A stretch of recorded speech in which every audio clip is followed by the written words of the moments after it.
बिस्मिल्लाहिर्रहमानिर्रहीम। अस्सलाम वालेकुम नाज़रीन, आप यूट्यूब चैनल देख रहे हैं। मैं इमरान खान हूँ। सबसे पहले आज यौम तकबीर है, यानी आज के दिन में पाकिस्तान ने 27 साल पहले एटमी धमाके किए थे भारतीय एटमी धमाकों के मुकाबले में। ये क्लेम किया जाता है PMLN की जानिब से कि ये एटमी धमाके मियाँ नवाज शरीफ ने किए थे, और ये कहा जाता है कि ये एटम बम मियाँ नवाज शरीफ ने बनाया था, लेकिन ये हकीकत नहीं है। आज मैं कुछ तारीखी हकायक आपके सामने रखूंगा, और ये उस आदमी की कही हुई बातें जो मोहसिन पाकिस्तान है, जिसने पाकिस्तान को एटमी कुव्वत बनाया, और जिस अकेले आदमी ने एक पूरा सिलसिला खड़ा किया। वो एक साइंटिस्ट था, उसने अपने साथ लोगों को मिलाया, इंजीनियर्स को मिलाया, और फिर उसने पाकिस्तान को एटमी कुव्वत बनाया। इसके लिए सरमाया जो है वो पाकिस्तान की एस्टेब्लिशमेंट ने और पाकिस्तान की मुख्तलिफ हुकूमतों ने फराहम किया। ये सिलसिला शुरू हुआ जुल्फिकार अली भुट्टो के दौर में। 1971 में जब पाकिस्तान को बदतरीन शिकस्त हुई, तो फिर डॉक्टर अब्दुल कदीर खान साहब ने राब्ता किया जुल्फिकार अली भुट्टो साहब से, और उनसे कहा कि मैं पाकिस्तान को एटमी कुव्वत बना सकता हूं। क्योंकि देखिए, उस वक्त भारत एटमी कुव्वत बन चुका था और पाकिस्तान को एटमी कुव्वत बनना था, तो उन्हें सरमाया फराहम किया गया। जुल्फिकार अली भुट्टो साहब की जानिब से सहूलियात फराहम की गई, और पाकिस्तान की एस्टेब्लिशमेंट ने और जुल्फिकार अली भुट्टो ने मिलकर एटमी कुव्वत पाकिस्तान को बनाने का आगाज किया। और इसको लीड कर रहे थे doctor AQ Khan, doctor Abdul Qadeer Khan. Pakistan एक कमजोर मुल्क, गरीब मुल्क, साइंस एंड टेक्नोलॉजी में बहुत पीछे। लोग मजाक उड़ाते रहे कि ये कैसे एटम बम बना सकते हैं, लेकिन बिलाखिर डॉक्टर अब्दुल कदीर खान साहब ने 1984 में जनरल ज़िया-उल हक से राब्ता किया। यानी उस वक्त तक जुल्फिकार अली भुट्टो साहब जो है उनका तख्ता हो चुका था। जुल्फिकार अली भुट्टो साहब को फांसी दी जा चुकी थी और उनका मामला खत्म हो चुका था, और अब मौजूद थे जनरल ज़िया-उल हक, और वो ये पाकिस्तान को एटमी सलाहियत बनने के हवाले से जो सहूलियात हैं वो फराहम कर रहे थे। तो जनरल ज़िया-उल हक को राब्ता करके डॉक्टर अब्दुल कदीर खान साहब ने एक खत लिखा, और उस खत में बताया कि पाकिस्तान अब एक एटमी कुव्वत बन चुका है। और ये खत जो है ये तारीख का हिस्सा भी है। उन्होंने बताया कि पाकिस्तान एटमी कुव्वत बन चुका है, और जब आप कहेंगे तो एक हफ्ते के नोटिस पे हम एटमी धमाका या उसका तजर्बा करके पूरी दुनिया को दिखा देंगे कि हम एक एटमी कुव्वत हैं। तो इस पर जनरल ज़िया-उल हक ने डॉक्टर अब्दुल कदीर खान साहब का माथा चूमा, उनका शुक्रिया अदा किया, और फिर यह भी कहा कि अब हम अपने दुश्मन को बता सकते हैं या मुकाबला कर सकते हैं, अब वो हमारा कुछ नहीं बिगाड़ सकता। तो यह है वो कहानी जब 1984 में पाकिस्तान एटमी कुव्वत बन चुका था, लेकिन पाकिस्तान ने एटमी धमाके नहीं किए थे, एटम बम का तजर्बा नहीं किया था, लेकिन साइंसदानों ने यह क्लेम कर दिया था कि पाकिस्तान एक एटमी कुव्वत है। अब दुनिया उसके बावजूद इसके ऊपर काम करती रही। बहुत सारे आलमी अखबारात में, जरीदों में ये खबरें छपती रही कि जनाब पाकिस्तान एटमी कुव्वत बन गया है। कुछ लोग मजाक उड़ाते थे, खासतौर पे इंडियंस और इंडियन लॉबी जो है वो ये कहते थे नहीं, पाकिस्तान झूठ बोलता है, पाकिस्तान के पास कोई एटमी कुव्वत नहीं है। फिर बेनजीर भुट्टो के दौर के अंदर पाकिस्तान ने लॉन्ग रेंज मिसाइल्स का तजर्बा शुरू किया, और बिलाखिर पाकिस्तान के पास ऐसे मिसाइल्स आ गई जो 1500 किलोमीटर तक या इससे ज्यादा तक अपने अहदाफ को निशाना बना सकते हैं। और इसके बाद यह सलाहियत भी थी कि यह एटम बम को ले जा सकता था। अब इंडिया के लिए परेशानी की बात थी। इंडिया ने पाकिस्तान को दबाने के लिए दोबारा से एटमी धमाके किए, और ये एटमी धमाके उन्होंने किए 98 में। उसके जवाब में पाकिस्तान को एटमी धमाके करने थे। अब 11 मई को इंडिया ने धमाके किए और पाकिस्तान जवाब नहीं दे रहा था। पाकिस्तान के उस वक्त वजीर आजम थे नवाज शरीफ साहब। ये बिल्कुल ऐसी सूरत हाल थी जैसी आपने थोड़े दिन पहले देखी कि भारत पाकिस्तान के अंदर मिसाइल अटैक्स करके गया और पाकिस्तान जवाब नहीं दे रहा था। नून लीग के वज़रा ये कह रहे थे कि जी ठीक हो गया, बस हम वो हमें ना मारे, हम उन्हें नहीं मारते। इस किस्म के स्टेटमेंट्स आ रहे थे। उस वक्त पाकिस्तान के अंदर अवाम एहतजाज कर रही थी। रोजनामा जंग है 22/5/1998 का, यानी 22 मई का है। भारत के धमाकों को 11 दिन गुजर चुके हैं और पाकिस्तान धमाके नहीं कर रहा। उन्होंने कहा 30 मई तक धमाका करो वरना सड़कों पर आ जाएंगे। APC ऑल पार्टीज कॉन्फ्रेंस आ गई।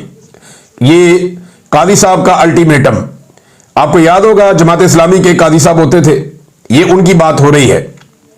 और उन्होंने कहा एटम बम इस्तेमाल करने का नहीं कह रहे, दिखाने का हथियार है। अमेरिका और रूस में एटमी हथियारों की वजह से ही जंग नहीं हुई। अमेरिकी बुरात लें तो चीन और ईरान समेत दोस्त ममालिक से दूर हो जाएंगे। काजी हुसैन अहमद साहब ने यह भी कहा था कि आप अमेरिकी बुरात लेना चाह रहे हैं, एटम बम नहीं चलाना चाह रहे, आप ये ना करें। और नवाज शरीफ साहब अमेरिका से मुराद लेना चाह रहे थे, बड़ा पैकेज लेना चाह रहे थे, जिसके लिए इनकी बातचीत चल रही थी। और ये बात मैं नहीं कह रहा, नवाज शरीफ साहब के अपने वुज़रा कह रहे थे। गौहर अयूब साहब जो नवाज शरीफ साहब की टीम का हिस्सा थे, गौहर अयूब साहब पहुंचते हैं वजीर आज़म हाउस 28 मई की सुबह, और वो जाकर वहां पे कहते हैं कि जनाब क्या सूरत हाल है। तो शहबाज शरीफ साहब बताते हैं कि जी नवाज शरीफ साहब की बात हो रही है बिल क्लिंटन के साथ, और अगर वो कोई हमें बहुत अच्छा पैकेज देते हैं तो इस सूरत में फिर हम एटमी धमाके नहीं करेंगे।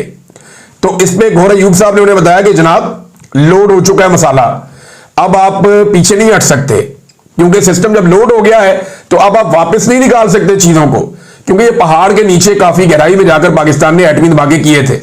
बहरहाल पूरी दुनिया में जनाब पाकिस्तानी जो है वो इसके लिए आवाज उठा रहे थे, फीडर नहीं एटमी धमाका चाहिए।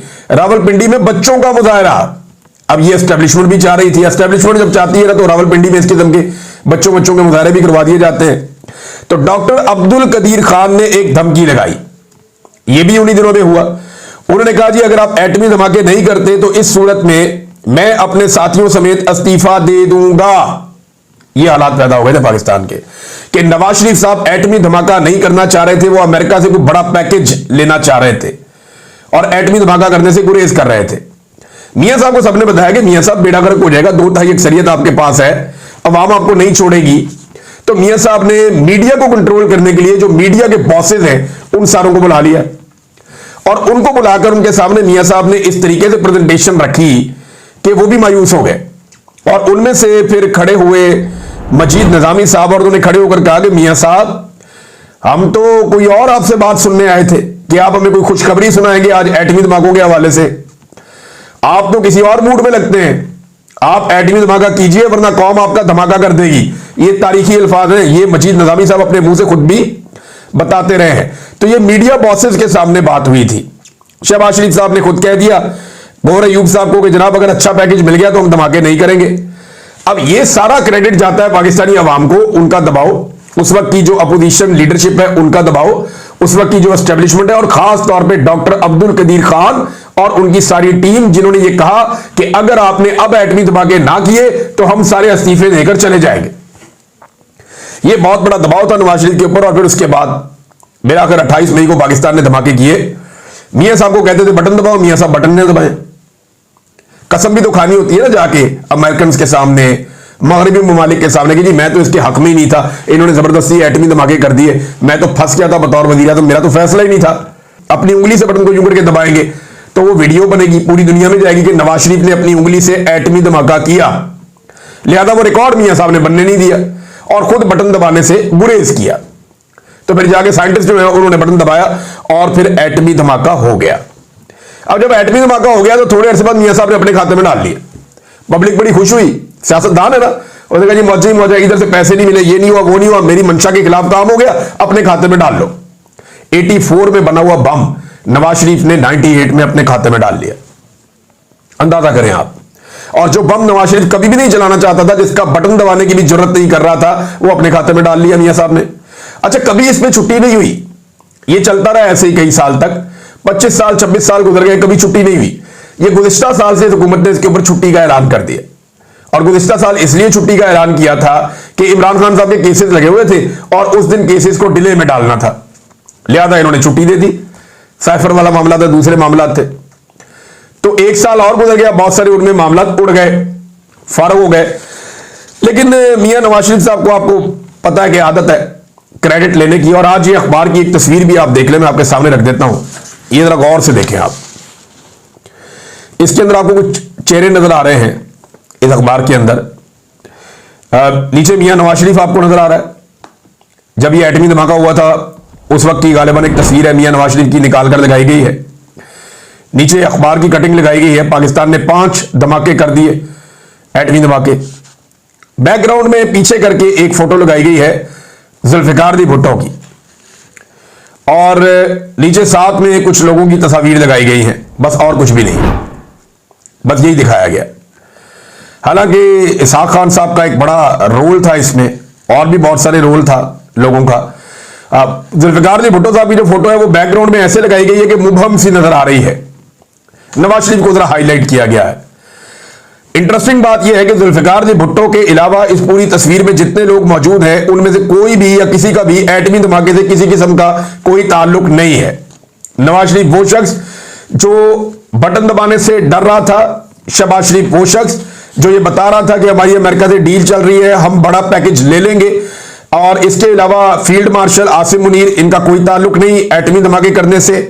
जो बाकी 3 मुसल्लह अफवाज के सरबराहान हैं या chairman chief of the joint staff हैं, इनका भी कोई ताल्लुक नहीं है साहिर शमशाद साहब का, लेकिन इन सारों की फोटोएं लगी हुई हैं और जिनका ताल्लुक है उन्हें नजरअंदाज कर दिया गया। यहां सबसे बड़ा फोटो होना चाहिए था मोहसिन पाकिस्तान डॉक्टर AQ खान का, उनका तस्वीर नहीं है, उन्हें नहीं दिखाया गया। इसके बीच में ज़ियाउल हक का एक किरदार था, नहीं दिखाया गया। जुल्फिकार जी भुट्टो का प्रॉपर किरदार था, नहीं दिखाया गया। बेनज़ीर भुट्टो का किरदार था कि उन्होंने इसको जारी रखा, नहीं दिखाया गया। बल्कि मिसाइल प्रोग्राम शुरू किया, नहीं दिखाया गया। तो ये तरीकाकार है। एक शेर कहा था डॉक्टर अब्दुल कदीर खान साहब ने, और अपनी हयात के बारे में उन्होंने ऐसे ही कहा था, और बात ठीक है। उन्होंने कहा जी गुजर तो खैर गई तेरी हयात कदीर, गुजर तो खैर गई तेरी हयात कदीर, सितम जरीफ मगर कूफियों में गुजरी है। हमने इज्जत ही नहीं की अपने मोहसिन की, जो हीरो था पाकिस्तान का, उसकी इज्जत ही नहीं की। पाकिस्तान को जिसने डिलीवर किया ना, पाकिस्तान ने उसको सजा दी है, और ये पाकिस्तान की मिलिट्री एस्टेब्लिशमेंट ने किया है। अब्दुल कदीर खान को टीवी पे बिठा के जबरदस्ती उनसे जो है वो करवाया गया एतराफे जुर्म, अमरीकी दबाव के ऊपर। एक कमांडो लेट गया उस वक्त का आर्मी चीफ कि अमरीकी दबाव आ गया, और अब्दुल कदीर खान को बाद में हाउस अरेस्ट कर लिया। उनकी सारी जिंदगी एक कैदी की तरह गुजार दी, और वो गिला भी करते रहे इस बारे में। और परवेज मुशर्रफ कहते हैं जनाब मुझे बड़ा दुख है इस बात का जो अब्दुल कदीर खान के साथ हम कर रहे हैं। कैसे एक डॉक्टर एटमी राज बेच सकता है? ये तो एस्टेब्लिशमेंट है जो ये सारे काम करती है। उठा के डॉक्टर अब्दुल कदीर खान साहब को निशाने इबरत बना दिया कि तुमने पाकिस्तान को एटमी कुव्वत बनाया, हम तुम्हें निशाने इबरत बनाएंगे ताकि आइंदा कोई भी पाकिस्तान के लिए कोई अच्छा काम ना कर सके। इमरान खान जिसने हमेशा पाकिस्तान को डिलीवर किया, मुश्किल तरीन वक्त में इस मुल्क को संभाला, आज रूल ऑफ लॉ के लिए और आवाम की आजादी के लिए खड़ा है, उसे निशाने इबरत पाकिस्तान की मिलिट्री एस्टेब्लिशमेंट बना रही है कि जो आदमी पाकिस्तान के लिए कुर्बानी देगा, अच्छा करेगा, उसको नहीं छोड़ना, और जो पाकिस्तान को बेचेगा उसके साथ ये हाथ मिलाकर खड़े हो जाते हैं। तो इस तस्वीर के अंदर ना डॉक्टर अब्दुल कदीर खान है, ना प्रॉपर तरीके से जुल्फिकार जी भुट्टो है, ना बेनज़ीर भुट्टो है, ना इसहाक खान साहब है, ना ज़ियाउल हक है। और कौन लोग हैं? ये तमाम वो लोग हैं जिनका इस एटमी धमाके से किसी किस्म का कोई ताल्लुक नहीं है। इमरान खान वो वाहिद आदमी था जब परवेज मुशर्रफ के दौर में डॉक्टर अब्दुल कदीर खान साहब के साथ ज्यादतियां की जा रही थी तो उन्होंने इसकी मजम्मत की। वो डॉक्टर अब्दुल कदीर खान के साथ खड़े हुए और उन्होंने ये कहा कि ये हीरो है पाकिस्तान के, इनकी कदर की जाए, इन्हें कौमी हीरो करार दिया जाए, इनके साथ ज्यादती ना की जाए। तो इमरान खान वाहिद शख्स था जिसने खुलकर डॉक्टर अब्दुल कदीर खान का साथ दिया था। यह है नाज़रीन पाकिस्तान के एटमी धमाकों की कहानी। इसके अंदर और बहुत सारी चीजें हैं, लेकिन आज एक खानदान इस सौदे को बेच रहा है। हर चीज इनके लिए जो है वो सियासत का एक जरिया होती है।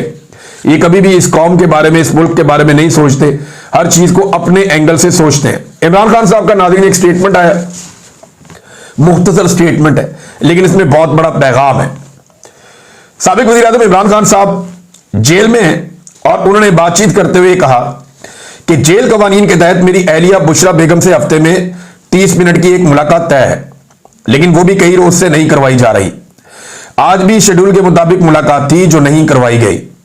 बुशरा बेगम को 13 माह से सिर्फ मुझे अजियत देने के लिए कैद में रखा हुआ है, हालांकि इन पर कोई जुर्म साबित नहीं हो सका।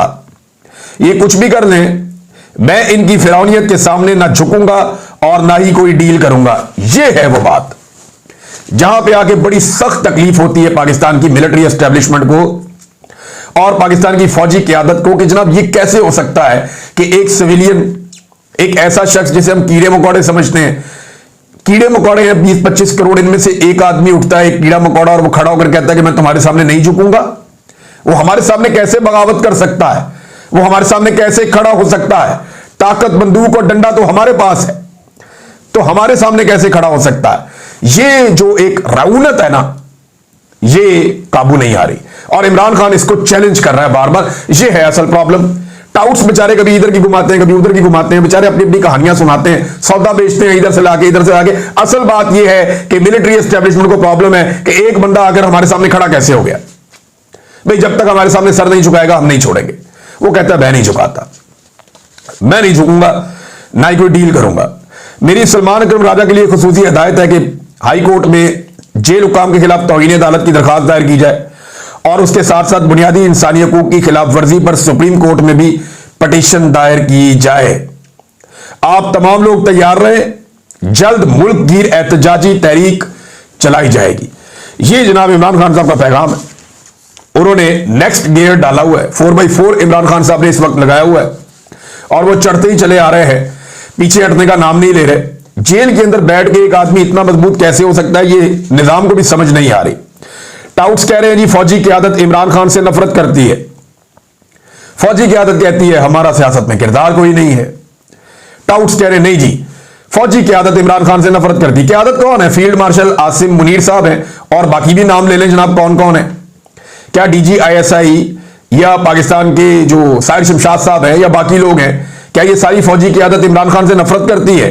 क्या आप इस बात का एतराफ कर रहे हैं अपने टाउट के जरिए से कि आप इमरान खान से नफरत करते हैं? तो टाउट तो यही कह रहे हैं कि इमरान खान से नफरत करती है पाकिस्तान की फौजी क़यादत, जबकि फौजी क़यादत कहती है जी हमारा सियासत में किरदार कोई नहीं है। तो पहले आपस में फैसला कर लो कि सच कौन बोल रहा है। टाउट सच बोल रहा है या टाउट के जो आका हैं वो सच बोल रहे हैं कि हमारा सियासत में किरदार कोई नहीं है? आपको तनख्वाह नफरत करने के लिए तो नहीं दी जाती, आपको तनख्वाह दी जाती है हिफाजत करने के लिए। अगर एक सरकारी मुलाजिम ये रवैया रखेगा तो फिर मुल्क आगे नहीं बढ़ेगा, ये बात याद रखिएगा। आपको ये हक ही नहीं है कि आप किसी से नफरत करें, आपने सिर्फ ड्यूटी करनी है और वापस जाना है रिटायर होके। ये अवाम का फैसला है कि वो किससे प्यार करती है और किससे नफरत करती है।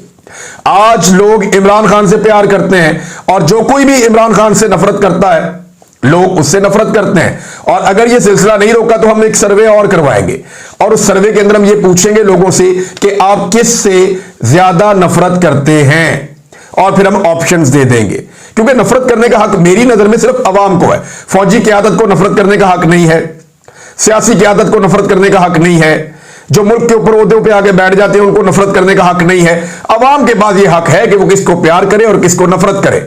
हमने प्यार का थोड़े दिन पहले करवाया था एक सर्वे, बड़ी तकलीफ हुई लोगों को, बड़ी चीखें निकली हैं। तो अगर इन टाउट्स को पट्टा ना डाला ना तो फिर हम नफरत का सर्वे भी करवाएंगे और पूछेंगे कि आप इनमें से ज्यादा नफरत किससे करते हैं, तो फिर लोग बताएंगे कि किससे नफरत करते हैं।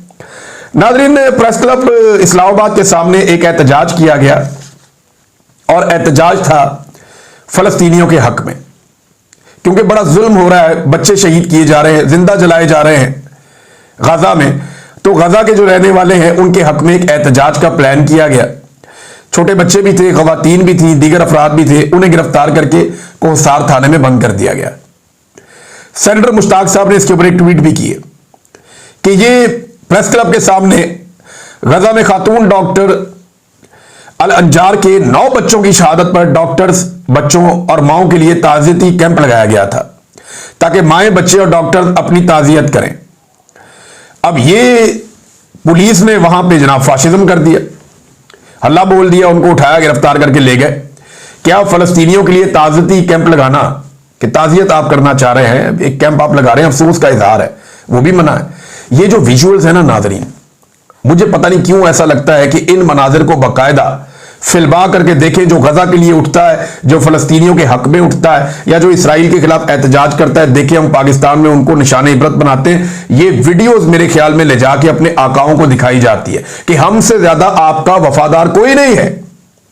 ये देखिए, हम फलस्तीन के हक में उठने वालों को मारते हैं, हम इसराइल की जारहियत के खिलाफ एहतजाज करने वालों को मारते हैं। लिहाजा ये देखिए हम कितने अच्छे लोग हैं, ये देखिए हम आपके कितने वफादार हैं। मुझे लगता है कि रिकॉर्ड के तौर पे, और अभी जो एक वफद गया था इसराइल, वहां पे इंटरव्यू देते हुए उन्होंने यही कहा था कि पाकिस्तान की एस्टेब्लिशमेंट या पाकिस्तान की मौजूदा हुकूमत के लोग वो ये चाहते हैं कि इसराइल के साथ नॉर्मलाइज ताल्लुकात हों और कोई भी ऐसा नहीं है जो इस वक्त इसराइल के खिलाफ हो। तो ये बातें जनाब हमने सुनी। लेकिन मोहम्मद बिन सलमान का एक स्टेटमेंट आया है, सऊदी वली अहद, और उन्होंने इसराइल के बारे में ये कहा कि इसराइल अपनी जारहियत जो कर रहा है फलस्तीनियों के साथ उसे बंद करे और आलमी कवानीन की पाबंदी करे। मोहम्मद बिन सलमान ने लगातार इसके लिए अब कोशिश शुरू की है और वो ये कह रहे हैं कि इसराइल जारहियत बंद करे, आलमी कवानीन की वहां पे पाबंदी की जाए, लेकिन हो नहीं रहा ना। ये जुबानी कलामी होना नहीं है, मुझे जो दिखाई दे रहा है सारी दुनिया को साथ देना पड़ेगा और इसराइल को बजोरे ताकत या प्रेशर डाल के रोकना पड़ेगा, वरना फलस्तीनियों का कत्लेआम ऐसे ही होता रहेगा। और जैसे डोनाल्ड ट्रंप की पॉलिसी है या इससे पहले जो बाइडेन की पॉलिसी थी इसराइल को लेकर, वो एक ऐसी पॉलिसी है जिसमें इसराइल को मना नहीं किया जाता कि वो फलस्तीनियों के ऊपर अटैक करे। वो ये कहते हैं, जरा वो एक ही बराबर रखते हैं कि यहां पे हमास है तो वहां पे इसराइल है, तो दोनों के टकराव है तो इसके अंदर लोगों का नुकसान होता है। वो इस तरीके से इसको पोर्ट्रे करते हैं। लेकिन जो अरब हुक्मरान हैं उन्हें जोरदार तरीके से आवाज उठानी पड़ेगी। मोहम्मद बिन सलमान ने अब बात की है तो सबको उनकी आवाज में लानी चाहिए, पूरी दुनिया को इकट्ठे होना चाहिए, खड़े होना चाहिए और जितनी जल्दी हो फलस्तीन के अंदर कत्ल और गारतगिरी बंद करवानी चाहिए। फलस्तीनियों को उनके जीने का हक वापस मिलना चाहिए। नाज़रीन, एक और मैं आपको विजुअल मैं देख रहा था, ये बड़ा इंटरेस्टिंग विजुअल है, मैं तो सोच रहा हूं कि आपको सुनवा ही दूं थोड़ा सा। ये मरियम औरंगजेब साहबा नारे लगवा रही हैं और नून लीग के कारकुन जवाब कैसे दे रहे हैं यौम तकबीर के मौके पर। जरा ये आप सुने, आपको बड़ा मजा आएगा। जवाब सुनना है आपने सिर्फ।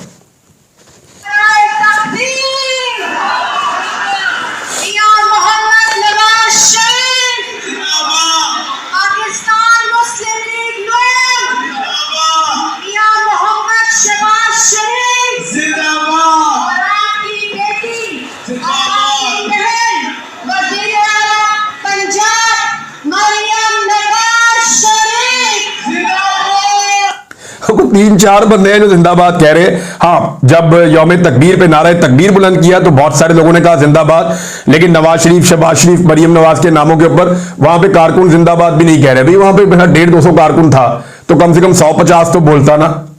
तो जवाब दे रहे हैं सिर्फ 5-7 कारकुन, मैक्सिमम इतने होंगे जिन्होंने जवाब दिया और लोग रोटी छुट्टी खा रहे थे और तवज्जो सारी रोटी छुट्टी की तरफ थी। कारकुनों को भी पता चल गया है कि ये खानदान टब्बर जो है ये रोटी छुट्टी के चक्कर में ही आया हुआ है यहाँ पे इक्तदार में और ये पैसा वैसा बना के पाकिस्तान से बाहर शिफ्ट करते हैं। लिहाजा रोटी खाओ, सुकून करो, नारे लगाने में कोई फायदा नहीं है। वैसे भी मियां साहब ने किसी किस्म का कोई इनकलाब नहीं लाना, ना मियां साहब ने किसी किस्म की कोई इनकलाबी लड़ाई लड़नी है। बल्ले का निशान नाजरीन छीनने का मामला अभी तक पाकिस्तान की अदलिया के गले में अटका हुआ है। कभी वो पीटीआई को इल्जाम देते हैं, कभी वो इलेक्शन कमीशन को इल्जाम देते हैं, कभी वो किसी और को इल्जाम देते हैं। अदलिया के गले से ये मामला उतर नहीं रहा। इस पर बात करूंगा अगले वीलॉग में। अब तक के लिए इतने, अपना ख्याल रखिएगा, अपने इस चैनल का भी। अल्लाह हाफिज़।